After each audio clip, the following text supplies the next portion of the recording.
میں کہا کہ آپ کو بی جے پی کی طرف سے آفر آیا تھا جب وہ گورنمنٹ فارمیشن کی تھی, 500 کروڑ تک کی آفر آئی تھی, تھوڑی سی وضاحت کریں گے اس کی؟ میں شاید وہ بینچ مارک ان نے وہی رکھا تھا. میں نے اپنے ایک بیان میں یہ بھی کہا تھا, جس وقت کسی نے کہا کہ شاید ان کو اس پولیٹیکل ڈسپنسیشن میں جگہ نہیں ملی, یعنی وہ منسٹرشپ کی بات کر رہے تھے, تو اسی لیے انہوں نے ریزائن کیا ہے. تو میں نے اس کے جواب میں حالانکہ ethically it is not ethical کہ میں ان چیزوں کا ابھی وہ کروں خلاصہ, وقت آنے پہ میں وہ بتا دوں گا, لیکن میں نے اس وقت بھی یہ کہا تھا that I was offered tons of rupees to come forward and form the government. میں نے کہا جس وقت میں نے چیف منسٹری 3 دفعہ ٹھکرائی آفرڈ بائی بی جے پی, تو میں منسٹری کے پیچھے کیوں یہ چھوڑ دیتا. اوپر آپ نے اسپیسیفک بولا 500 کروڑ تک. انہوں نے کہا کہ this is the benchmark, you can go to any extent.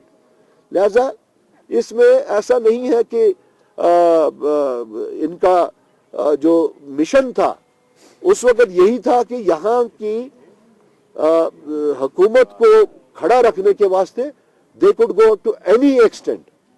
That was simply a benchmark, they could go to any extent. یہ وہی موقع تھا جب مفتی صاحب کے گزرنے کے بعد کا.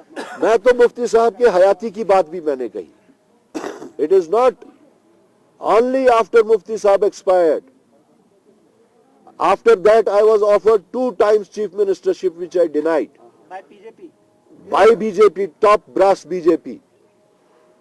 Even once when Mufti Sahab was alive, اس کے گواہ ہیں. This offer was only for you or It was for my own self. Okay. وہ گواہ ہیں اس بات کے کہ جس وقت مجھے بی جے پی نے یہ کہا کہ مفتی صاحب اب ہی از ایلنگ, وہ ٹھیک نہیں چلا پا رہے ہیں, اللہ تعالیٰ ان کو مغفرت عطا فرمائے, لیکن آپ سامنے آ جائیے. میں نے کہا نہیں. میں نے کہا میں بائی اینی کنوینئنس یا by any compulsion B J P اور آر ایس ایس کی مخالفت نہیں کر رہا ہوں, میں by conviction be J P اور آر ایس ایس کے خلاف ہوں.